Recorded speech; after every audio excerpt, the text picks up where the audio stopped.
Bom dia, irmãos, graça e paz. Mais uma escola dominical que se inicia pela graça do nosso Senhor Jesus Cristo. E a lição 6, e o tema, o título é Terceira Vida com Fé e Razão. Lição 6. O texto bíblico, 1 Coríntios 14, do 12 ao 25. E eu separei um salmo que eu queria ter já lido já semana passada, que eu acho muito lindo. E diz o seguinte, Salmo 46, Deus é a nossa segurança e paz. Deus é o nosso refúgio e fortaleza, socorro bem presente na angústia.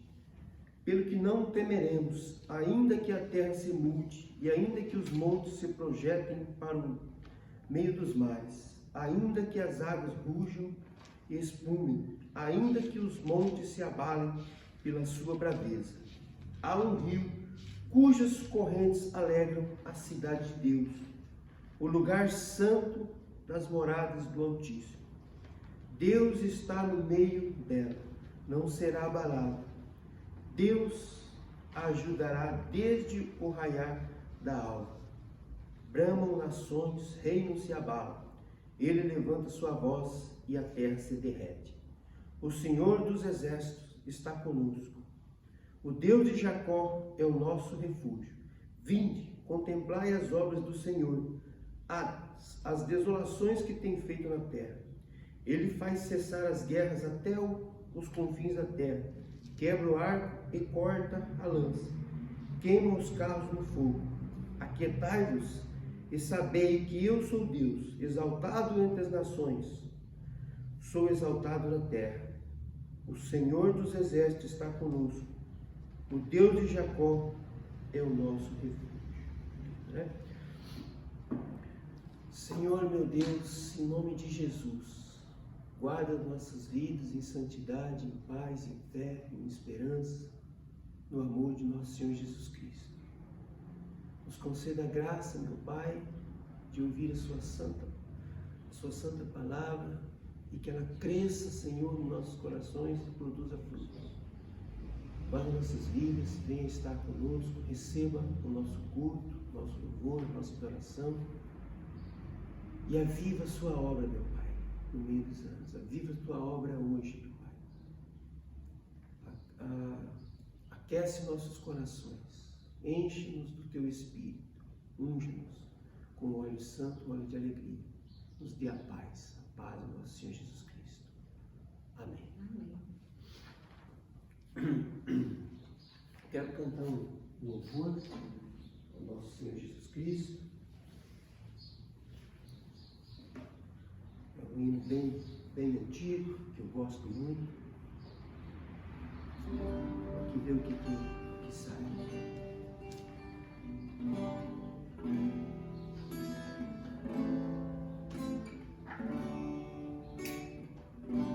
Um hino que fala de vigiar, de orar, de buscar Deus o tempo todo, Vem de manhã, céu sereno, pareça um dia calmo anunciar.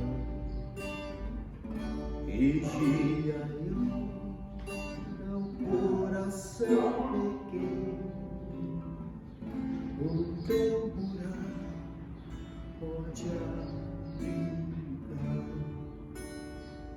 Vem de manhã,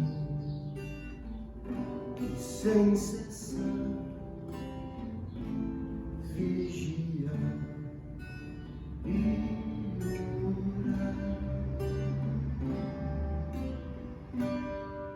Ao meio-dia, e quando os sons da terra abafam mais de Deus a voz de amor,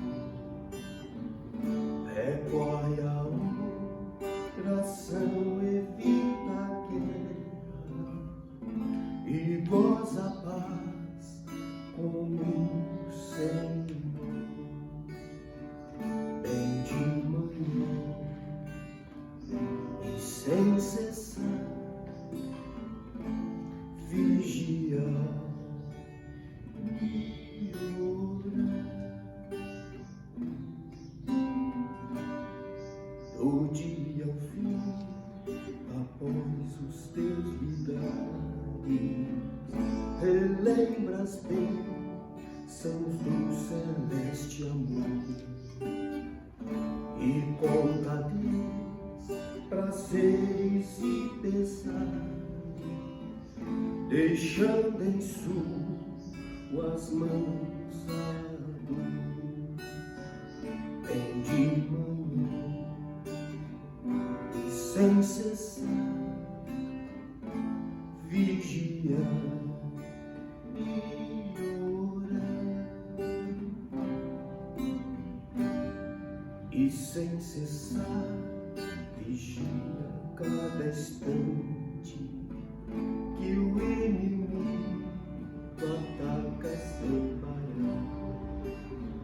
Só com Jesus em comunhão constante é que o fiel vai triunfar. Bem de manhã e sem cessar vigiar e orar. Amém. Glória a Deus.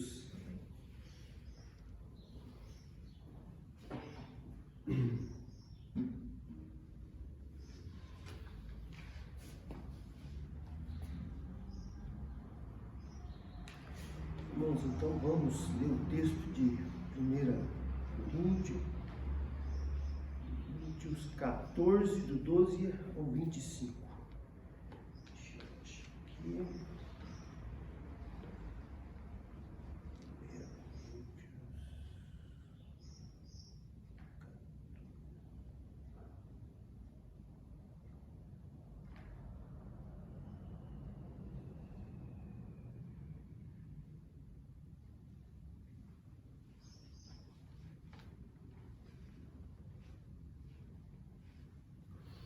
1 Coríntios 14, 12 ao 25.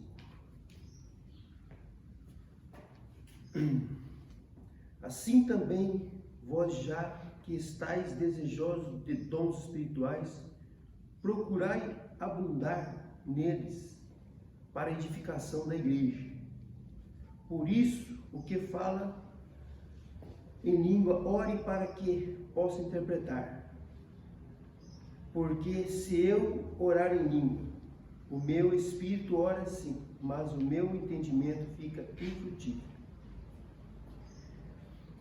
Que fazer, pois? Orai com o espírito, mas também orai com o entendimento. Cantai com o espírito, mas também cantarei com o entendimento.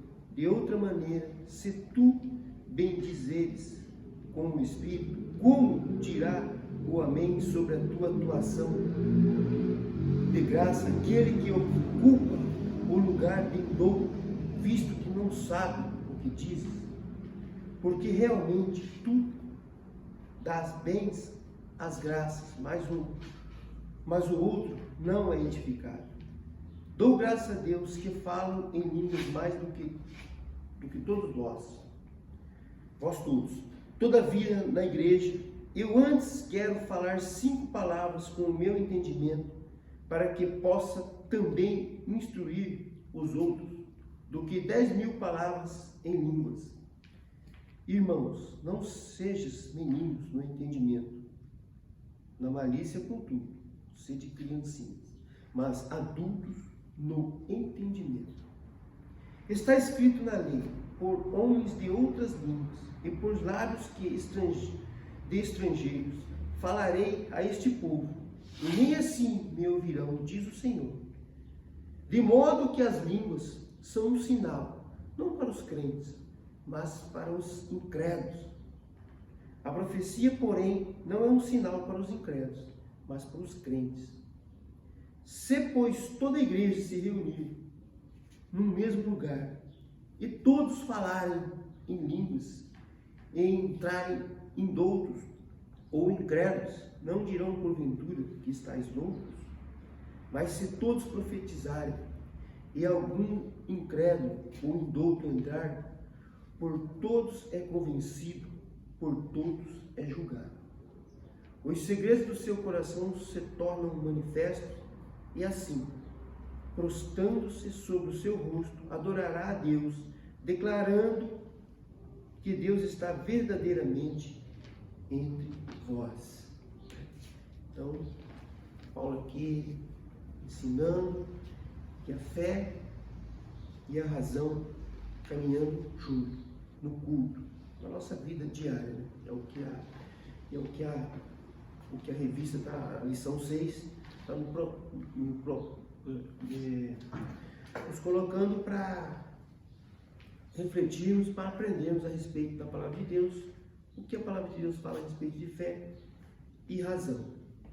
Eu tenho pensado que os cristãos, eles estão sofrendo por não ter esse equilíbrio de fé e razão. Uma hora parte para a razão, outra hora parte para a fé, né, sem a razão. E há um desequilíbrio. Paulo está me explicando aqui. E quando se fala da igreja de Corinto, todo mundo conhece, era uma igreja que tinha todos os dons, mas também tinha muitos problemas. Coisas horríveis, que Paulo chegou até a dizer que nem entre os gentios ele tinha visto. Então, para a gente ver, a gente analisar e prestar atenção, porque essas coisas, elas acompanham os séculos, elas se modernizam, está sempre em meio de nós, o perigo do desequilíbrio, né? Eu conheci um amigo meu, assembleiano, que ele, após ter perdido a sua mulher no câncer, ele um dia falou para mim que ele acreditava em Deus, mas ele não acreditava que Deus se metia nos problemas nossos dessa vida. Aí até contei do meu caso para ele, que eu tinha resolvido na justiça, e falou: não, quem resolveu foi o seu advogado. Eu não sei como ele está hoje, faz tempo que eu não vejo ele, e a última vez que eu vi ele não comentei, não conversei com ele sobre a fé dele, mas até nesse momento, eu não sei se ele estava um pouco triste pela perda da mulher nessa época, ele me disse isso, que Deus, né, tenha cuidado dele, que ele tenha se restaurado, né? Mas existe eu conheci esse fato. E existe o fato também que eu vejo de pessoas que acreditam em tanta coisa. Colegas meus que a gente conversa, ele acredita em revelação, aí conta as histórias que estavam talvez em uma determinada cidade, a pessoa que encontrou ele na rua, falou de coisas da vida dele. Mas, irmãos, e coitado, mas ele não consegue se desprender de coisas tão elementares da vida, de problemas, de condutas que um cristão não pode ter. A pessoa não consegue evoluir. Ele é como se ele crê, ele tem uma fé, mas ele esquece da razão, daquele culto racional, do dia a dia, de nenhuma palavra torpe sai da vossa boca, né? Das más condutas, coisas simples da vida, do dia a dia, que faz parte da razão, né? Que não convém, como a própria palavra nos diz, a cristão, a eleito do Senhor, certos tipos de palavreados, certos tipos de condutas. E a gente vê muito isso no meio das pessoas. Quantas pessoas que até adulterando dentro da igreja ainda existe nos dias de hoje. Então, são pessoas que às vezes você vê aparentemente uma vida fervorosa. Então, será que não está faltando esse equilíbrio, esse entendimento e tantas outras coisas que existem? Eu observando a vida de João Wesley, do avivamento, quando houve o avivamento na Inglaterra, eu observo uma coisa muito interessante. É que, pelo menos a biografia dele, quando eu li, acho que eu já li 2 vezes, eu não vi falar especificamente de milagres, de cura, de tantas outras coisas. Mas eu hoje, lendo essa revista, e eu veio à mente, mas eu vejo ali um avivamento levando as pessoas a uma vida de cidadãos, construindo a vida espiritual e a vida de um cidadão. Ele ainda cita, né, no trecho do livro, da biografia dele, ele passando por cidades que na época quando ele começou o ministério, cidades perdidas no álcool, na depravação, e ele ainda fala de crianças que ele nunca tinha ouvido falar tanto palavrão em encontro de crianças. E aí depois, anos depois, ele passa na cidade, e eu não me lembro bem a porcentagem, mas se eu não me engano, acho que era ele falava cada 4 casas, não sei se era 3, ou se era 1, mais ou menos, sei que era uma quantidade significativa. Ele percebia ele via que era de metodistas, e era de pessoas que tinham se convertido, e aí o que acontecia? Os jardins, as casas eram mais arrumadas, bem mais arrumadas. Eu entendo o quê? Porque essas pessoas foram viver o racional de Deus, eles tinham fé no Evangelho, na pregação de John Wesley, e aí eles colocaram isso para o seu dia a dia, e foram lá cuidar de suas famílias, construir suas famílias, né? Construir a Inglaterra de novo, e um país que até hoje, pessoas de outras denominações, quando cita John Wesley, fala do avivamento, fala da moralidade que se tornou naquele país, um país mais fervoroso, mais consciente, a justiça melhorou em todos. Eu já ouvi até pessoas dizer que tinha épocas que os juízes usavam luvas brancas porque não tinha o que julgar. Então houve uma mudança muito grande. Então eu creio ali que a fé e a razão foi muito bem pautada, muito bem colocada. Porque o testemunho de vida de John Wesley nos mostra isso. Então, irmão, eu não estou desconsiderando os avivamentos que vieram pelo mundo com curas, que isso também é louvável, que tudo é para a honra e glória do nome do Senhor. Mas eu pego isso daí como exemplo para a gente ver a importância de sabermos equilibrar fé e razão. É importante. O Brasil precisa disso. O cristão precisa de ser um ser confiável. Ele não pode ser como os demais que não tem palavra, não cumpre com aquilo que fala. O cristão era aquilo que Jesus falou. Sim, sim, não, não. O que passar disso é de procedência maligna. Então, é simples assim. Então, vamos aqui para a lição, irmão. O versículo aqui do começo, versículo acho que 15, Paulo fala a respeito de: vou orar com o Espírito, mas também vou orar com a mente. Vou cantar com o Espírito, mas também vou cantar com a mente. Está falando aqui, está dizendo a razão e a fé. Fé e razão são opostas? Uma pergunta. Talvez você já tenha feito essa pergunta alguma vez. Até que ponto a espiritualidade exclui o natural racional? Essa pergunta sempre inquietou a igreja cristã. O senso comum talvez diga que sim, elas são opostas. Mas a razão é uma grande aliada do desenvolvimento da fé, como veremos nesta lição. Fé na Bíblia. As cartas de Paulo aos Coríntios respondem a situações pontuais. São respostas dadas pelo apóstolo diante das inúmeras demandas que surgiam dentro dessa igreja. A comunidade de fé de Coríntio foi fundada por volta de 50 a 51 depois de Cristo.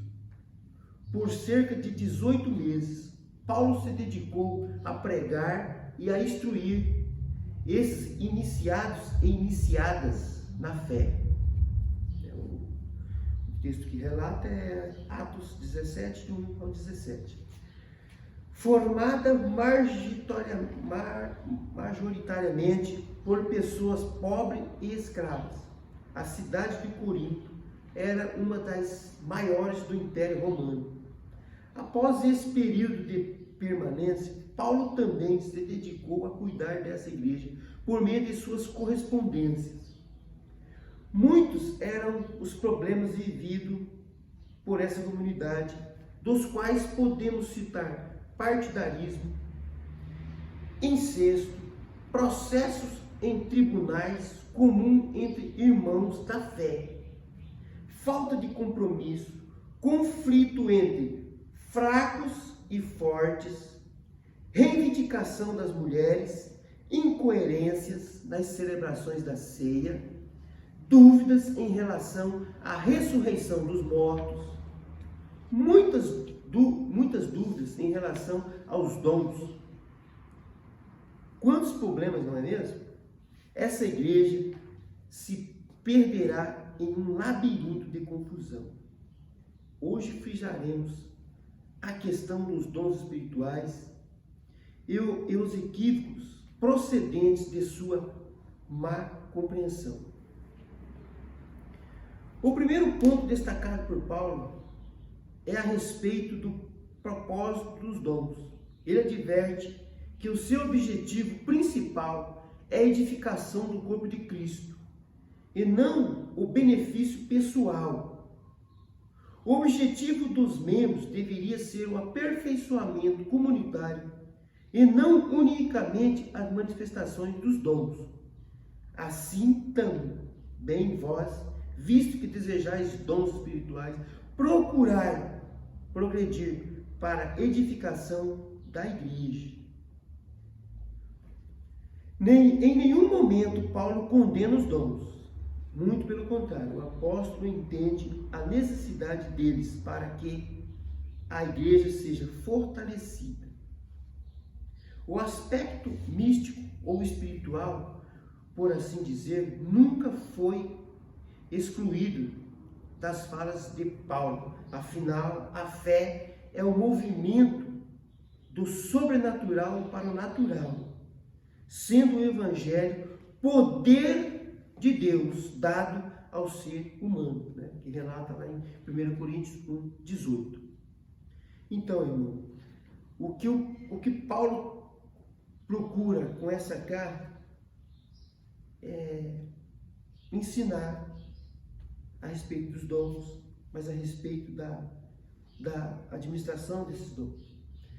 E ensinar a igreja que os dons é para edificar todo o corpo de Cristo. Mas, infelizmente, naquela época e hoje, continua, porque o ser humano ele não muda, a essência dele é sempre a mesma. Então, ele tem que estar sempre pautado na palavra. Por isso que a palavra de Deus está aqui para a gente poder... Então, naquele tempo também existia a questão de partidarismo que existe hoje nas igrejas, as divisões. A pessoa recebe um dom. Eu sempre acreditei que no milagre. Acredito que as igrejas que hoje se enchem e têm os seus milagres, acredito nos milagres que acontecem lá. Mas, irmão, só que a gente nota que ele serve mais para exaltar o nome da igreja do que para exaltar Cristo. Isso causa divisão. E isso, eu creio, eu imagino que é o problema do nosso país ser um país cristão e de um cristianismo tão barato, de pessoas tão desonestas, tão desumanas, porque eles usam o poder de Deus para benefício próprio, para dividir a igreja e não para edificar a igreja.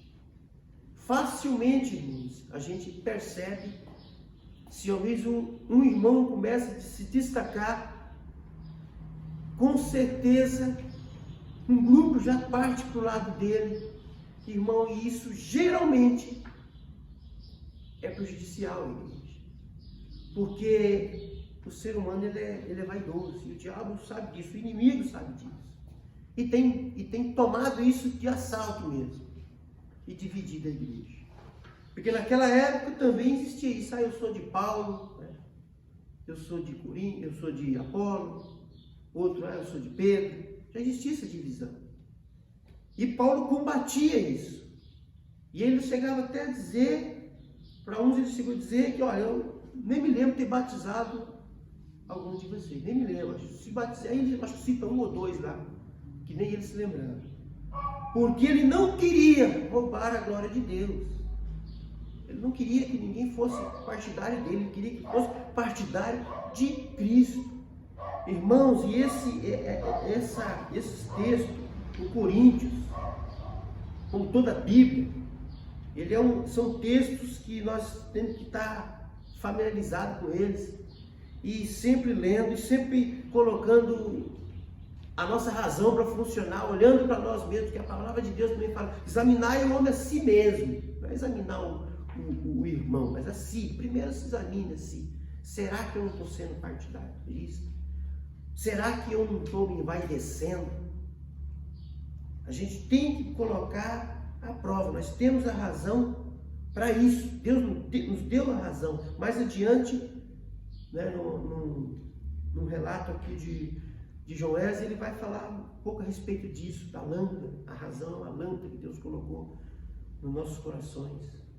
Nós temos que nos atentarmos para isso e cuidar com a divisão na igreja, o boicote. Você não considera algo, você acha que algo não está bom para você, você vai lá e boicota aqui. Não pode. Quando a gente trabalha aqui para Cristo, é o reino de Deus aqui que é o fundamento, que é o nosso objetivo. Só que, claro, respeitando a hierarquia da igreja, o pastor, o líder de grupo de louvor, o líder de qual que seja o ministério.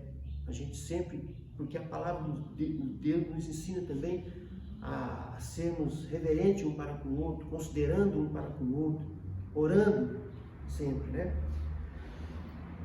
Então vamos lá. No entanto, a fé não exclui também o equilíbrio e o bom senso. Por isso, Paulo reforça a necessidade da utilização dos dons com sabedoria e entendimento. O próprio apóstolo era um homem preparado intelectual e religiosamente, e mesmo assim vivia a espiritualidade de maneira intensa. Isso demonstra que Paulo concebia a fé e a razão não como inimigas, mas numa relação amistosa, produzindo efeitos de excelência. Amém. Sabedoria para a vida. Desde os meados do século XVIII, o mundo vive uma exaltação da ciência e da razão. Um dos deuses criados por esse movimento foi a razão, em detrimento da fé, consequentemente colocando o ser humano como centro do universo e de todas as coisas, o antropocentrismo. A ciência e a razão não são más, muito pelo contrário, são positivas. Todavia, os exageros maculam o equilíbrio e a prudência. O que pode ocorrer também quando abrimos mão da razão para vivenciarmos uma experiência desequilibrada de fé, cuja consequência imediata são os comportamentos fanáticos. É o que nós vemos muito. E se torna fanático, não é do Evangelho, não é de Cristo, não é pautado nos ensinamentos do apóstolo Paulo, é na razão, é no equilíbrio, é na fé, é no amor. Mais adiante leremos sobre o amor. Então a gente tem que estar sempre vendo se a nossa vida está pautada dentro da palavra do Senhor. No sermão 70 de Joés, intitulado O Caso da Razão, aqui está entre aspas, o caso da razão imparcialmente considerada, encontramos considerações a respeito da razão como criação divina e por isso boa aos olhos de Deus. Gênesis 1 diz que a criação, quando criou o homem, quando fez a criação, ele viu que era bom. Wesley afirma que nenhum homem, ser humano, pensante, pode duvidar que a razão presta um serviço considerável a todas as coisas relativas ao presente. Wesley diz, em primeiro lugar, que a razão não produz fé, embora ela sempre seja consistente com a razão. Ainda assim, a razão não pode produzir fé, no sentido bíblico da palavra. Fé, de acordo com as Escrituras, é uma evidência ou convicção das coisas que não são vistas. É uma evidência divina, trazendo a convicção total de um mundo eterno e invisível. Em segundo lugar, a razão sozinha não pode produzir esperança. Eu quero dizer a esperança bíblica, por meio da qual nós nos regozijamos na esperança da glória de Deus. Essa esperança somente pode brotar da fé cristã. Portanto, onde não há fé, não há esperança. Consequentemente, a razão, sendo incapaz de produzir fé, deve ser igualmente incapaz de produzir esperança. Em terceiro lugar, a razão não pode produzir o amor de Deus. É óbvio já que ela não pode produzir a fé ou a esperança, por meio das quais somente esse amor pode fluir, o amor de Deus, né? E com a razão não pode produzir o amor de Deus, tampouco ela pode produzir o amor ao próximo. A calma, generosa e desinteressada benevolência por todos os filhos dos homens, seres humanos. Wesley conclui dizendo: eu me permito agora acrescentar umas poucas e claras palavras, primeiramente a você que subestima a razão. Nunca mais fale de maneira dura, incorreta e em tom de deboche contra esse precioso dom de Deus. Reconheça a lâmpada do Senhor, que tem sido fixada em nossas almas para excelentes propósitos. Portanto, fé e razão são elementos da ação inventiva e criadora de um Deus que, com excelência, proveu tudo para que o homem, sua imagem e semelhança, se desenvolvesse na plenitude de seus propósitos eternos. Para aproveitarmos o melhor desses dois elementos, é importante reconhecer que a fé não nos dará todas as respostas. Deuteronômio 29 afirma: as coisas encobertas pertencem ao Senhor, nosso Deus, porém as reveladas nos pertencem a nós e aos nossos filhos, para sempre, para que cumpramos todas as palavras desta lei. Não é porque cremos em Deus e na palavra que entenderemos todos os fatos da vida, mas aquilo que Deus nos revela pela fé precisa ser praticado com o uso da razão. Nem tudo que vivemos pela fé se explica pela razão. Quantas vezes vivemos ou testemunhamos intervenções de Deus na vida, sem que tenhamos como explicar? Uma doença incurável que desaparece, problemas insolúveis que de repente são resolvidos, causas consideradas perdidas que acabam sendo ganhas, tudo isso pode acontecer como resposta de Deus a quem o busca com fé. Pela fé que acreditamos no Deus único e trino, E por mais que se tente explicar este e outros mistérios da fé, a razão não dá conta. E não há nada errado em não ter explicação para tudo. O que não pode nos faltar é a fé. Ter fé não nos isenta de raciocinar. Há uma responsabilidade de nossa parte de viver nessa vida justamente, buscando a santidade e fazendo escolhas que agradam a Deus. Por isso, usamos a razão. Até quero comentar algo que eu estava vendo essa semana.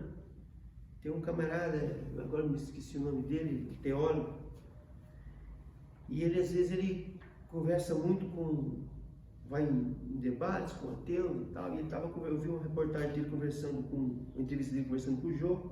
Eu achei muito interessante a colocação dele, né? E mostrando, porque eu também até vou falar a respeito do que Paulo falou, que para se chegar a Deus a gente chega até como se apalpando. Então a gente consegue se chegar a Deus, a gente tem como crer, é pela palavra, mas Deus deixou indício, pela razão humana, a gente começa a ter uma direção. Deus deixou muitas formas de se chegar a Ele. E aí o Jô, quando eles falam a respeito dos relatos dos apóstolos, né, dos testemunhos dos apóstolos, dos escritos, e aí o teólogo vai citando os historiadores que falou a respeito desses fatos, né? E aí o Jô interrompe ele e fala, não, eu não estou duvidando dos fatos históricos, dos relatos. Eu duvido é do testemunho. Olha, eu acredito que o homem daquele, ele é iluminado por Deus, ele tem uma inteligência muito grande, porque ele respondeu de forma muito, muito brilhante, pelo menos na minha visão. Ele falou assim, olha, eu gostei da tua pergunta, porque é o seguinte, geralmente quando a gente conta uma história, a gente espera receber algum lucro daquela história que a gente está contando. Ele falou assim, e quando a gente vai olhar os relatos dos apóstolos, eles não tiveram lucro humano nenhum. Só que só um traiu Jesus, o resto permaneceu até o fim. E Pedro foi crucificado de cabeça para baixo, o outro degolado. Todos eles foram mortos. O que eles ganharam com isso? Humanamente, olha, foi o que ele falou para o João, pela razão, humanamente, o que eles iam ganhar com isso? Para que contar uma história? Diz que viu Deus, que viu Jesus, caminhou com ele, fez milagre, sem contar que eles faziam. E morrer por isso? Para não ganhar nada? E ele falou assim, e até hoje as pessoas acreditam. E eu ainda digo mais, eu olho toda a história e vejo relatos de pessoas que eu conheço, outros que eu não conheço, que pautaram a sua vida na palavra de Deus, se entregaram a Jesus Cristo e tiveram a sua vida milagrosamente mudada. Isso já é um testemunho enorme, não tem como negar. Então eu acredito que ele respondeu brilhantemente, não usou nem um versículo da Bíblia e respondeu muito bem. Porque hoje em dia é a mesma coisa, o cara conta a história, ele quer ganhar, nem que seja mentirosa, ele quer ganhar alguma coisa, mas se for para ele dar a vida pela história, ele não vai dar. E eles fizeram isso. Então, pela razão, você já encontra a razão de crer. É claro que, como eles aqui estamos dizendo, e João eles falaram, a razão ela não consegue produzir fé. Mas por quê? Porque a fé vem pelo ouvir e ouvir da palavra de Deus. Mas existe testemunha e evidências milhares para a gente crer. E eu creio que tudo isso, que a morte dos apóstolos, e não foi só apóstolos, depois disso, durante toda a história, pessoas fiéis a Cristo têm morrido, e isso vai ser cobrado de cada geração que vivenciou isso, e cobrado de nós. Porque até mesmo a tradução da Bíblia para outras línguas, ela foi perseguida, foi abaixo de sangue, à custa de sangue. Então, o mundo vai dar conta de tudo isso, da sua ignorância, da sua brutalidade. Continuamos aqui. Para isso, usamos a razão. Não há para a gente, não dá para a gente se alienar da vida só porque crê que Deus está conosco, que cuida de nós, ou porque estamos com os olhos na vida eterna. Coisas também que eu vi que começou, a gente vai ler o Novo Testamento ali, Paulo já começou a chamar a atenção do povo naquela época, a questão do trabalho. Tinha gente que já não queria trabalhar mais, não trabalhava, não. Jesus vai voltar e não trabalhar. E Paulo cobrou isso deles. Chegou até a dizer, quem não trabalha, que não come. Então eu sempre digo, você tem que ter fé, você tem fé, você precisa de melhorar de vida, e se você precisa de cuidar da sua família, você tem que ter fé no trabalho. Porque o trabalho é uma instituição criada por Deus. Deus instituiu o trabalho. Então você tem que sair da sua casa e botar o pé na estrada, procurar um serviço e Deus vai te abençoar. Então a fé e a razão trabalhando junto. Deus vai me dar, vai te dar, mas você tem que fazer o que é racional, o que é humano, o que o ser humano pode fazer, Deus não vai fazer por você. Viver hoje com fé e razão, dependendo de Deus para conduzir ambas as partes, é sabedoria vinda do Senhor. A exaltação à fé não deve abrir mão da valorização da razão. Há um slogan muito interessante que expressa o equilíbrio que nós devemos almejar. Fé que pensa e razão que crê. Essa convivência harmoniosa entre fé e razão não nos afastará de Deus e nos ajudará a dialogar com o mundo e com as pessoas de maneira que o bom senso e a prudência sejam evidenciados. Não abra mão de pensar, de raciocinar, mas preserve bem guardado o seu direito de crer, de mergulhar no sobrenatural de Deus. Ambas as ações são expressão de Deus de um relacionamento saudável com Deus e com a igreja. Por fim, Deus é amor. Essa é uma das partes da essência de Deus dada à humanidade. É com esse amor que somos capazes de enfrentar todos os dilemas, e é nele que alcançamos as respostas das nossas dúvidas. O amor é o ligamento dos elementos naturais e espirituais. Paulo entendia fé e razão porque tinha sido alvo do grande amor de Deus, sabendo que só através do exercício desse amor é possível desempenhar com plenitude o potencial racional da fé. 1 Coríntios 13, 1-13, que vai falar desse amor. Eu já vou ler esse texto que é muito lindo. Deixa eu ver. 1 Coríntios 13, de 1 a 13. Vamos ver o que diz a palavra do Senhor. Também é bem conhecido.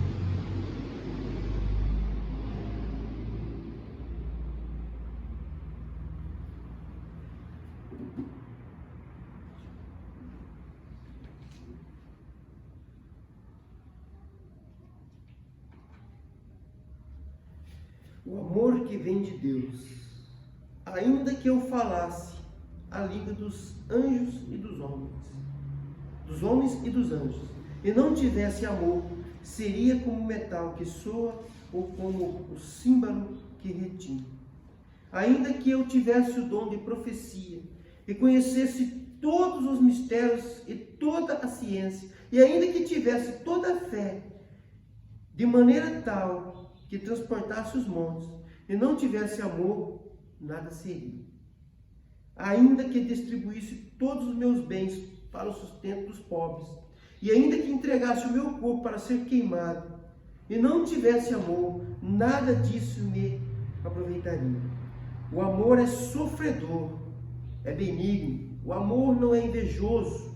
O amor não se vangloria, não se ensoberbece, não se porta inconvenientemente, não busca os seus próprios interesses, não se irrita, não suspeita mal, não se regozija com a injustiça, mas se regozija com a verdade. Tudo sofre, tudo crê, tudo espera, tudo suporta.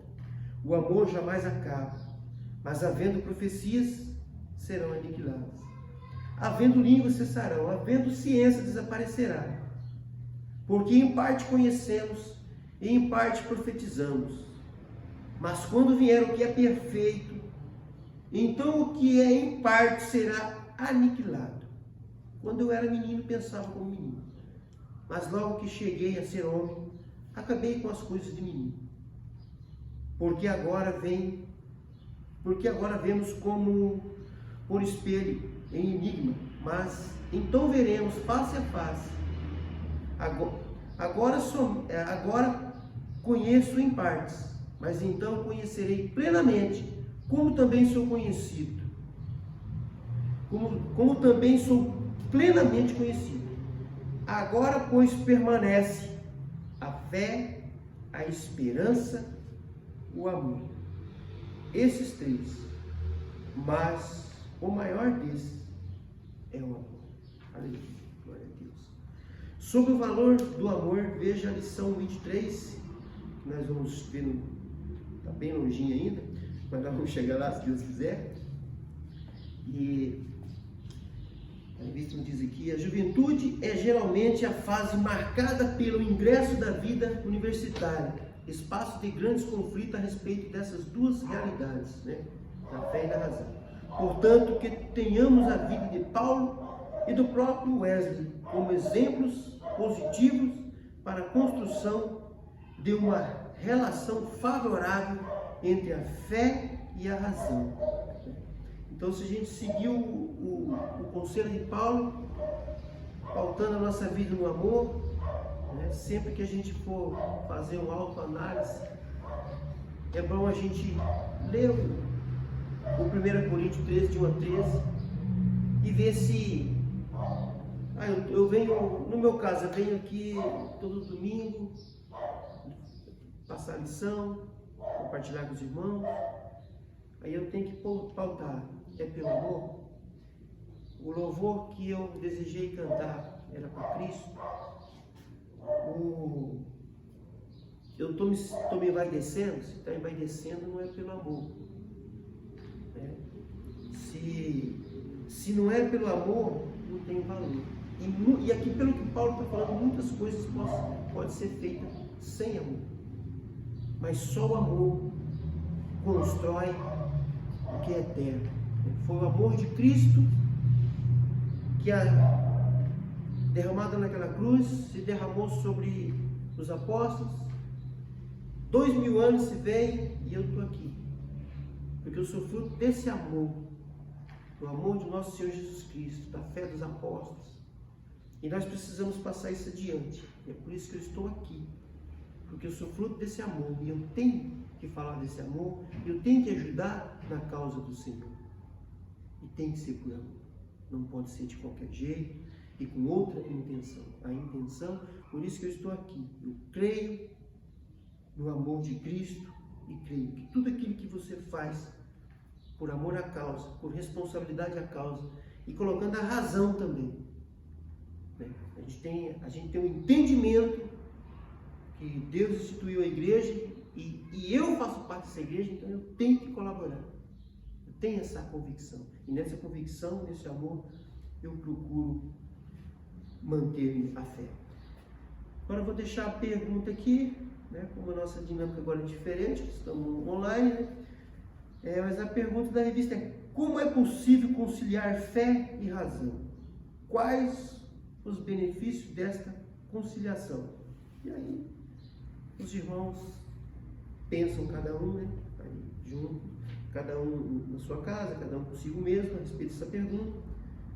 E dentro do que foi estudado, dentro da palavra do Senhor, e que Deus nos agracie com a resposta que nos leve levar o Evangelho de Cristo e uma vida coerente com a razão e a fé, produzindo fruto para a vida eterna.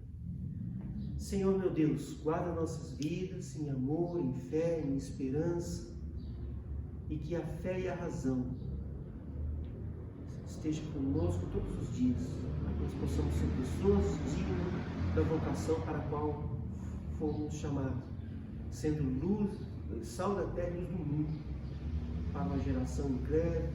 Muitos se perdem, se afastam de Deus, abandonam a fé, mas que o nosso testemunho seja um testemunho que levante as vidas, que tragam pessoas a Cristo, porque o Senhor é o autor e consumador da fé, o provedor de milagres, do sustento. É o Senhor que nos cuida do princípio ao fim.